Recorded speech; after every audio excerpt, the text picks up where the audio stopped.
الکہف 109 اعوذ باللہ من الشیطان الرجیم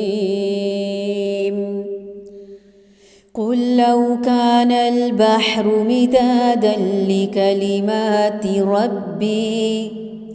لنفد البحر قبل أن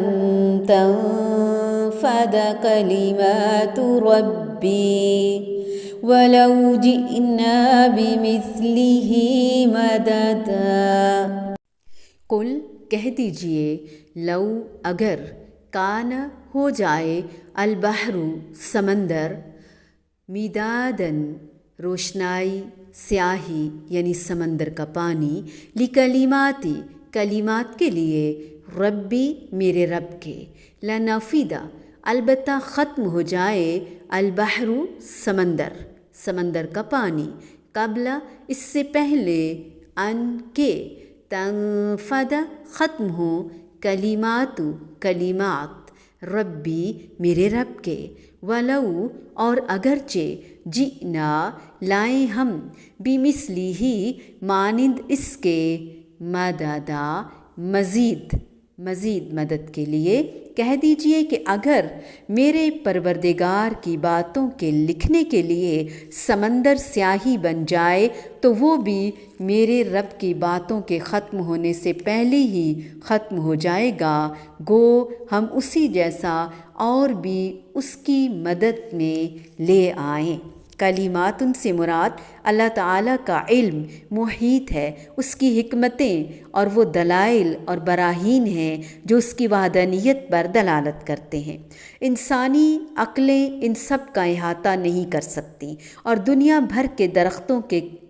قلم بنائے جائیں اور سارے سمندر بلکہ ان کی مثل اور 20 سمندر ہوں وہ سب کے سب سیاہی میں بدل جائیں قلم گھس جائیں سیاہیاں ختم ہو جائیں لیکن رب تعالیٰ کے کلمات اس کی حکمتیں ضبط تحریر میں نہیں آ سکتی سمندر روشنائیاں بن جائیں اللہ کی باتیں ان سے لکھی جائیں کبھی ختم نہیں ہوں گی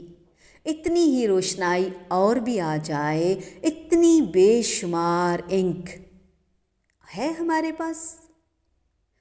اس دنیا میں جتنے علوم ہیں جتنی کتابیں ہیں کمپیوٹرز نیٹ جتنا علمی مواد ان کتابوں میں اور نیٹ پر موجود ہے یہ سب کس کی باتیں ہیں یہ سب کی سب اللہ رب العزت کی باتیں ہیں فزکس کیمسٹری بایو تمام تر علوم جغرافیہ تاریخ غرض جس علم کا بھی ہم نام لیں اصلاً تو ہر حرف اللہ رب العزت کی تخلیقات اس کے بنائے ہوئے قوانین اس کی پیدا کردہ سائنس سب کے سب اللہ تعالیٰ ہی کی باتیں ہیں اور ابھی دنیا بھر میں پھیلی ہوئی اربوں کتابیں صرف اور صرف دنیا اور اس کے علوم یا پھر چاند مریخ کے گرد گھومتی ہے نا اور یہ دنیا اللہ رب العزت کی وسیع و عریض کائنات اس میں صرف اتنی سی حیثیت رکھتی ہیں جتنی منو مٹر پلاؤ کی دیگ ہو اور اس میں ایک مٹر کا دانہ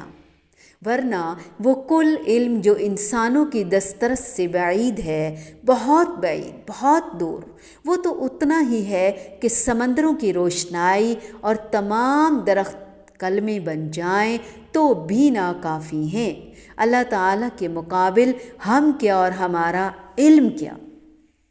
سوچئے تصور میں لائیے کیونکہ سمندر اللہ رب العزت کی مخلوق ہے تخلیق ہے جس کی حد اور انتہا ہی نہیں سمندر کی انتہا نہیں ہم دیکھ سکے پا سکے لیکن یقیناً مخلوق کی کوئی نہ کوئی حد اور انتہا تو ہوگی نا جبکہ اللہ رب العزت کا کلام اس کی صفت ہے مخلوق نہیں نہ ہی اللہ تعالیٰ کی ذات کی کوئی انتہا ہے نہ ہی اس کی صفات کی کوئی انتہا ہے اگر اللہ تعالیٰ کے کلمات لکھنے کے لیے سارے کے سارے سمندر سیاہیاں بن جائیں، زمین کے تمام تر درخت کلمے بن جائیں، پھر اتنی ہی سیاہی ہم اور لے آئیں، بلکہ مزید 7 سمندر سیاہیاں بن جائیں، سب ختم ہو جائیں اور آتے رہیں، لیکن اللہ رب العزت کے کلمات، اللہ رب العزت کی تعریف، صفات کبھی ختم نہیں ہوں گے، کیونکہ محدود چیز لامحدود اور لامتناہی اور غیر محدود کا بھلا احاطہ کیسے کر سکتی ہے؟ کبھی نہیں کر سکتی۔ اس سے معلوم یہ ہوا کہ جس طرح اللہ رب العزت کی ذات ہمیشہ سے ہے اور ہمیشہ رہے گی، بالکل اسی طرح اللہ رب العزت کی تمام تر صفات ہمیشہ سے ہیں اور ہمیشہ ہمیشہ رہیں گی۔ وہ جب چاہے، جس سے چاہے، جو چاہے کلام کر سکتا ہے، اس کے کلام کی کوئی انتہا نہیں، وہ ہمیشہ کلام پر قادر تھا اور رہے گا۔ جیسے رسولوں کے متعلق فرمایا منہم من کلم اللہ، ان میں سے بعض سے اللہ رب العزت نے کلام فرمایا، اور پھر فرمایا وَكَلَّمَ اللَّهُ مُوسَىٰ تَكْلِيمًا، اللہ تعالیٰ نے موسیٰ علیہ السلام سے کلام کیا، خود کلام کرنا، اور فرمایا وَإِنْ أَحَدٌ مِّنَ الْمُشْرِكِينَ اسْتَجَارَكَ فَأَجِرْهُ حَتَّى يَسْمَعَ كَلَامَ اللَّهِ، اور اگر مشرکوں میں سے کوئی تجھ سے پناہ مانگے تو اسے پناہ دے دو یہاں تک کہ وہ اللہ کا کلام سنے۔ سبحان اللہ، سبحان اللہ۔ قل لو كان البحر مدادا لكلمات ربي لنفد البحر قبل أن تنفد كلمات ربي ولو جئنا بمثله مددا۔